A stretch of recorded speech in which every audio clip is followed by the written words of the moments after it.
Graduated in 2008 with an international studies major. Worked for Epic for about 6 months. I did my time. And I got out. Everybody does. I took some Starbucks. But yeah, so I had a great time on campus. I did a lot of cool stuff. I was in Adam's Bible study. I led my own Bible study in Slichter and then off campus for a number of years. I went to North Myrtle Beach. Very cool. That was like a pivotal year for our Campus Crusade group, the movement as a whole. We recruited a lot of guys, got a lot of momentum. It was really cool. But anyway, actually, there's a picture of us from the fall getaway. Can we get that up there? Picture of our Bible study. No, guys.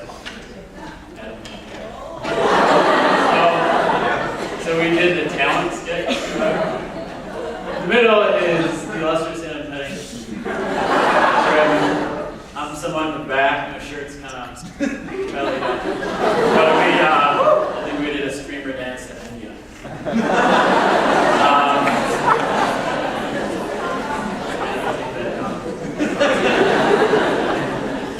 Alright, so I'm here just to introduce the series called Fuel, as they were talking about. Fuel is a series examining the motivations for a passionate walk with Christ. We want to see what takes us away from like the road, from the monotony, for just what is it a duty, just a custom.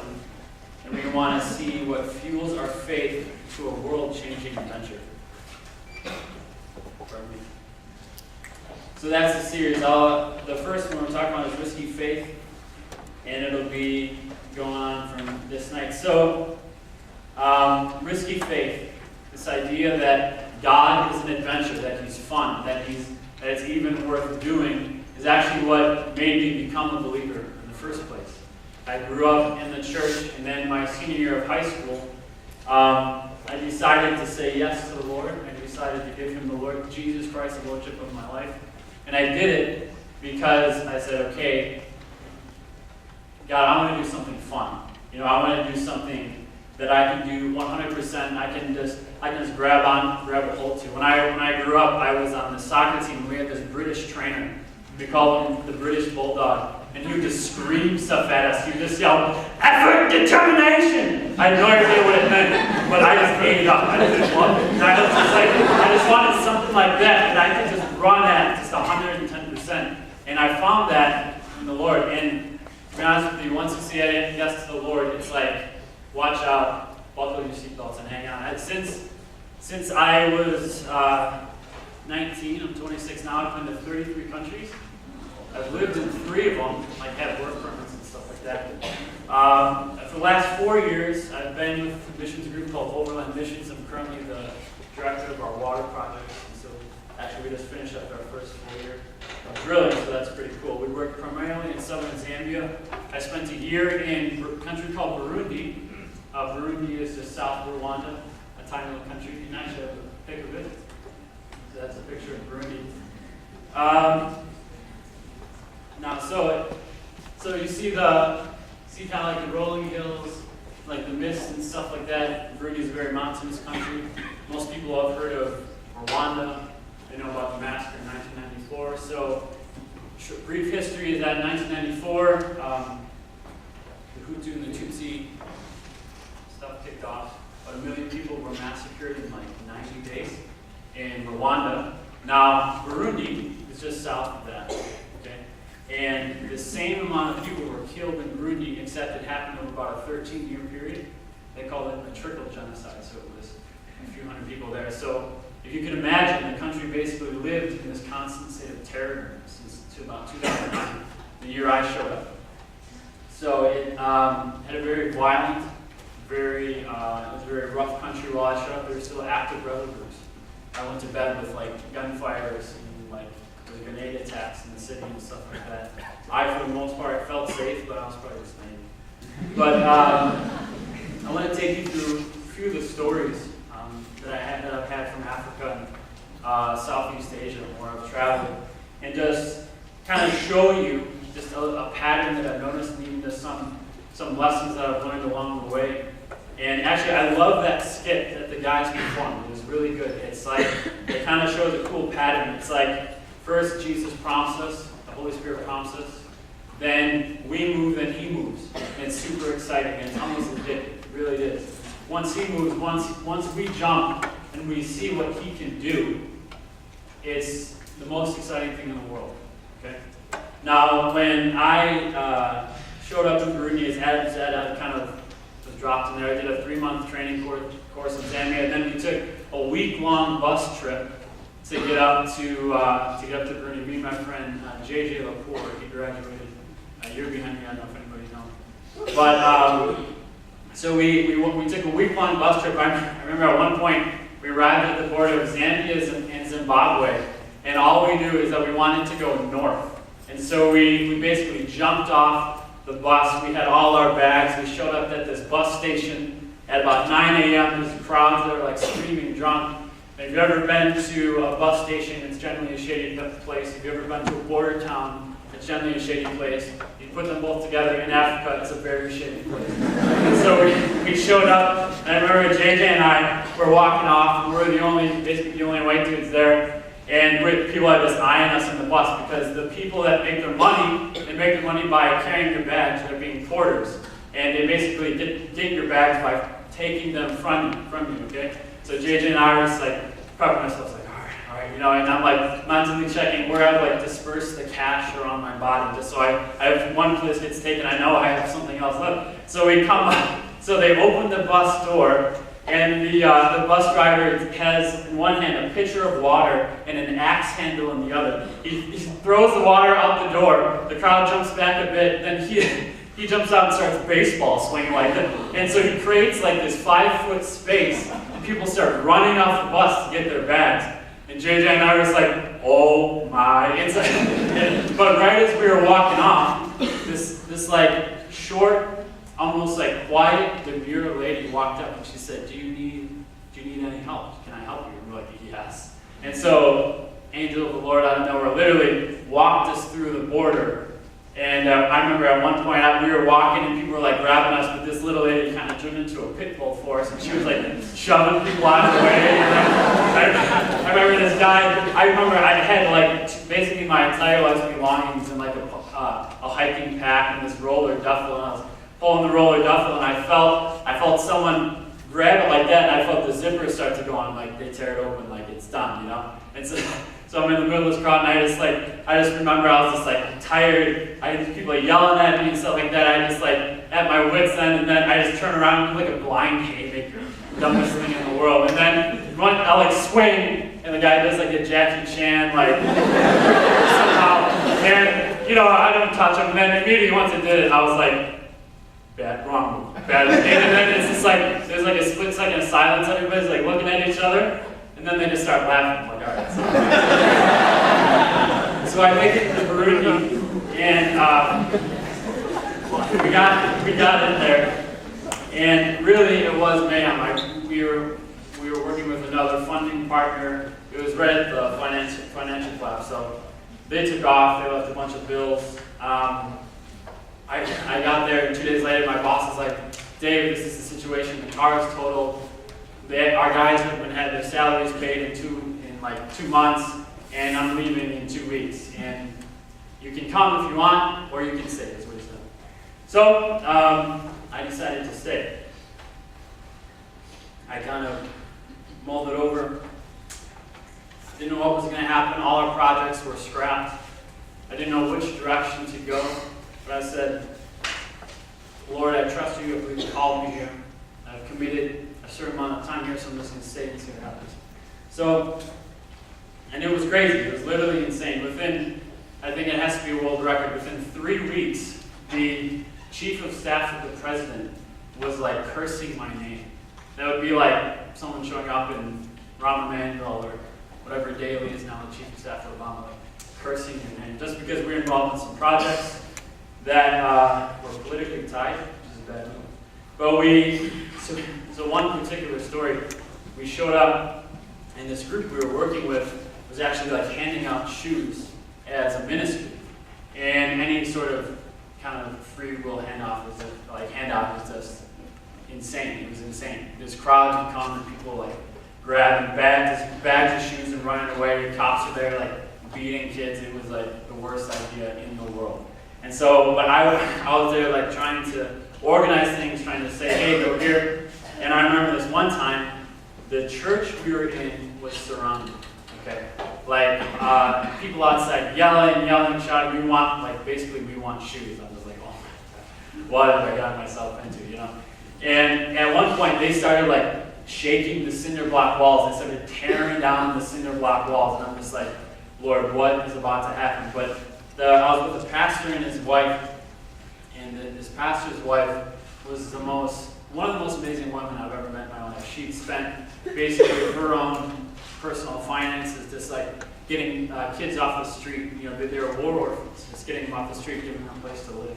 And she was an amazing woman, and she says, no, I'm a mother to these kids. I'm a mother to these people out there, and I'm going to go out there and speak to them as a mother. I'm just like, oh my gosh. So she opens the gate, and I just like jump out with her. You know, I'm like, I can't let her go out there alone. You know what I mean? And so we jump out there, and then it's like, people are grabbing, and like, but it was weird. It's like the seas parted when she walked out there, and she started like leading everyone in like worship songs. She started like leading everybody on prayer, and that was actually the start of my ministry in Burundi, because out of that time, out of this like riot, people literally tearing down the wall, there was this group of about 12 orphans that lived on the street. Then we started this like daily feeding program with them. We started a Bible study with them, and it was pretty remarkable just to kind of have a connection and impact in their life and get to know them a little bit if we could, just because we were so there's such a language barrier, but we were still able to communicate through interpreters and stuff like that a little bit. So that was actually the start of it. So it was kind of this. It was the same thing. Like I was like I went to Brittany, I'm like, God, I want to do something cool. I want to do something adventurous, you know. And I jumped in, not knowing any of the details really. And then the Holy Spirit showed up, and He made something out of it. I'm sure I made a lot of mistakes along the way. I could have done a lot of things smarter, but really, God did something out of it just because I jumped in.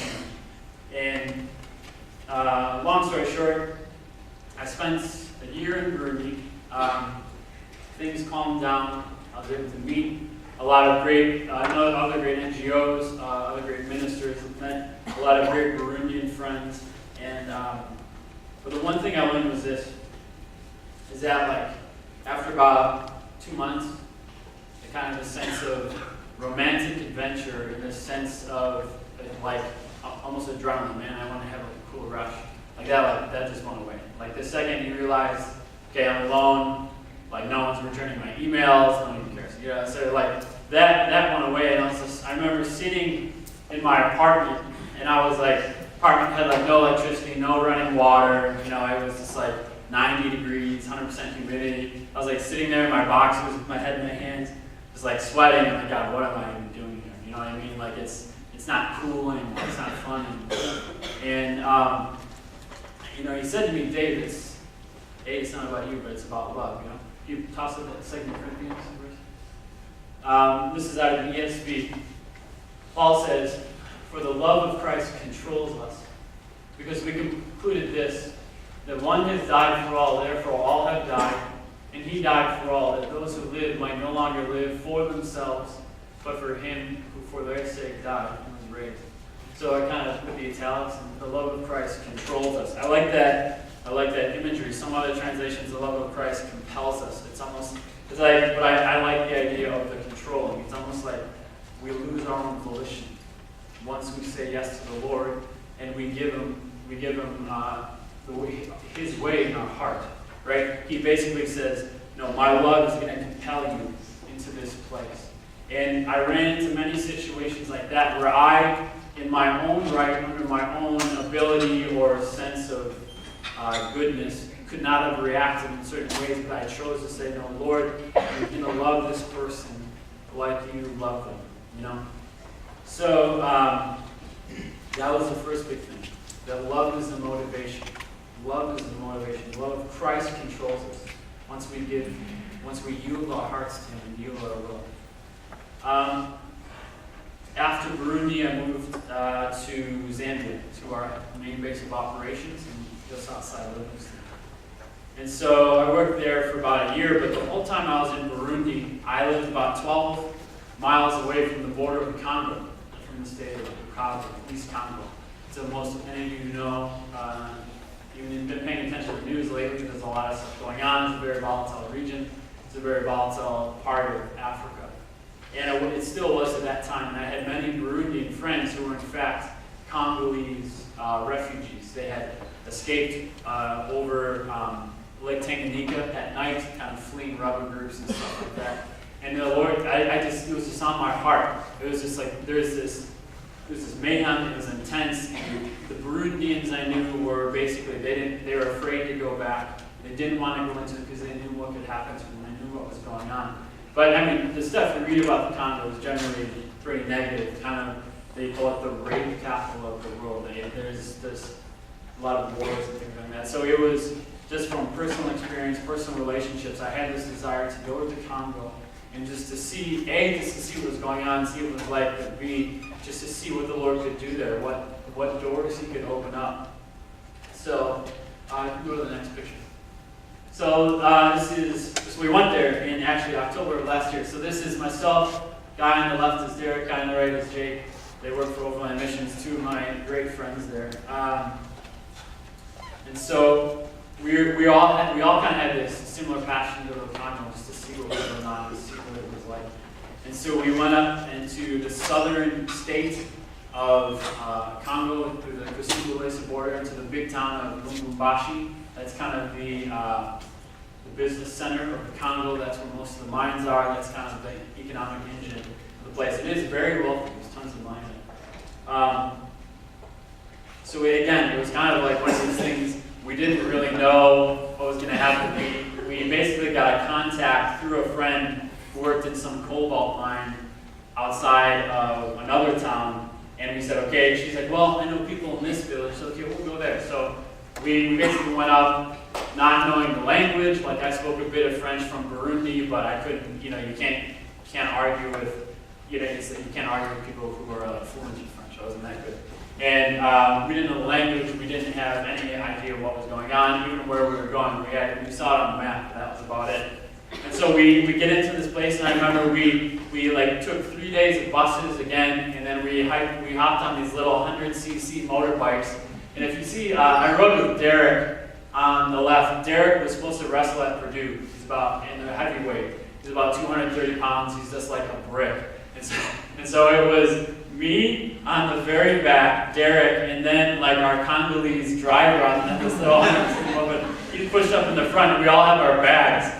And so we come into this village looking like the circus. And we get off, and I remember getting off, I remember just stepping off the bike, and I'm just like, what? I don't even know what I'm doing here. We don't speak the language, you know what I mean? I just had this oh man, what am I, this oh no moment. And, but once again, it was we kind of jumped in, we had this passion, and the Lord showed up. And really, we didn't even do anything spectacular. The first thing we did was get out the soccer ball and start kicking around, and then we were playing with the kids. And it turns out us playing with the kids and holding their hands and stuff was actually the biggest witness to them, to the other adults in the community, that we were okay, because most of the foreigners there are usually involved in the mining industry or kind of after some sort of illicit gain, and they're just not, get out of their way type thing. So that was an open door. We had no idea.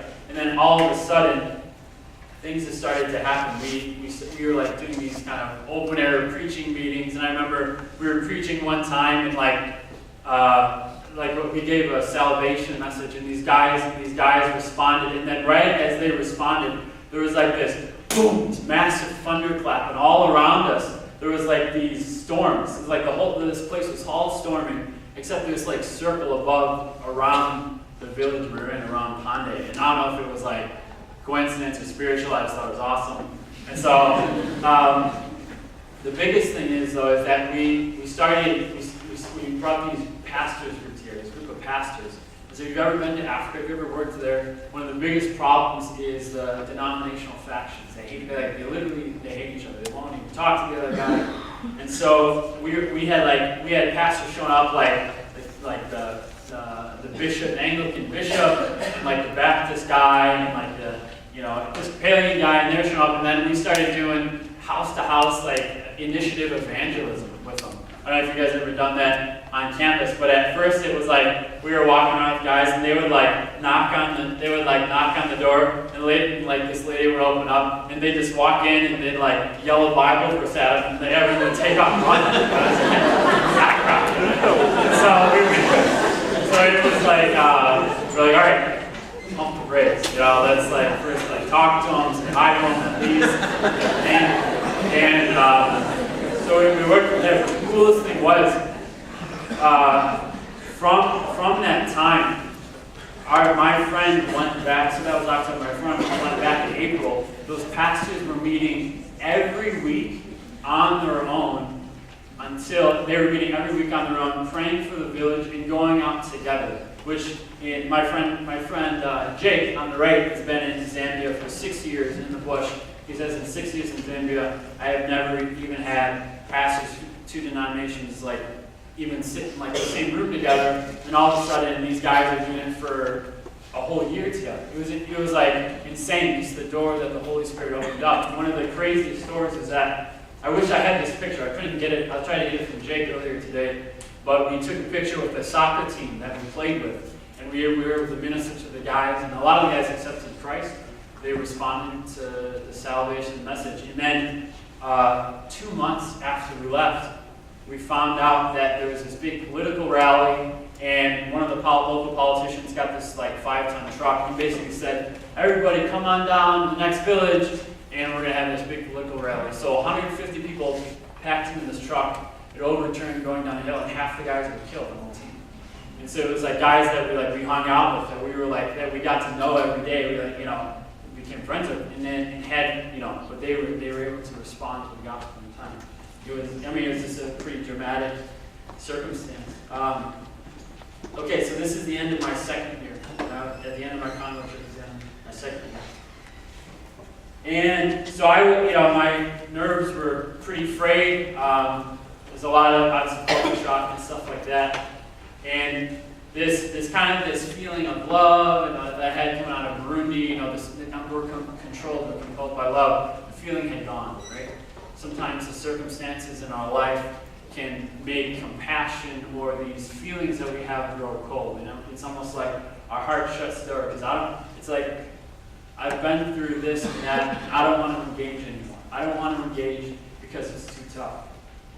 And then the Lord said to me, He said, seek me. He said, turn to me and be fulfilled by me. And since that time, He's really been just impressing this idea of intimacy with Him. You can put up Psalm 27:4.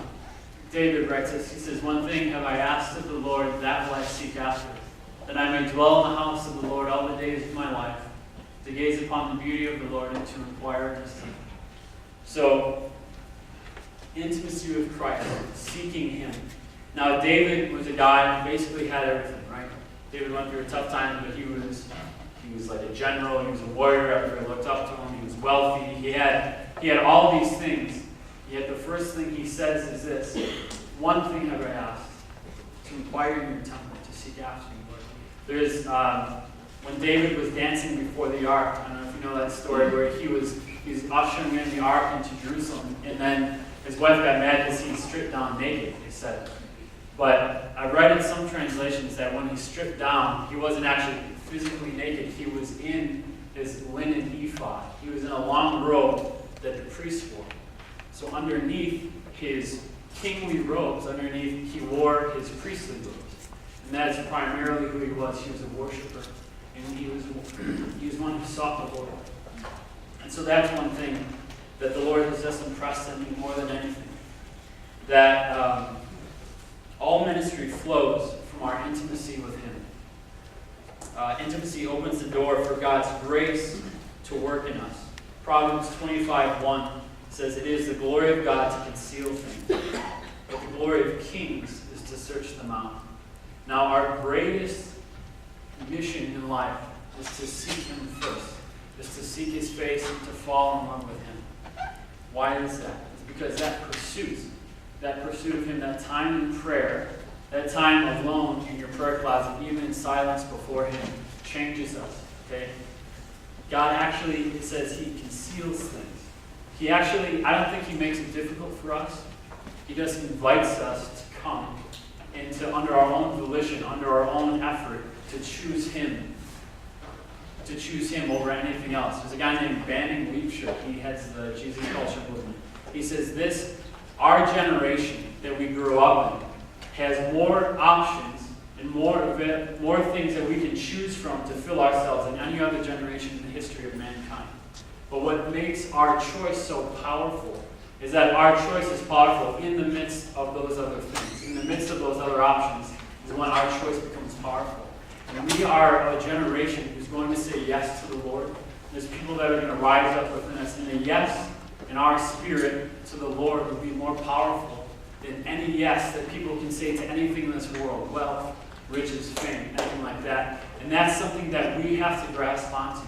And we have to believe that you have to believe, you sitting in your seat, have to believe that you're the answer for this campus.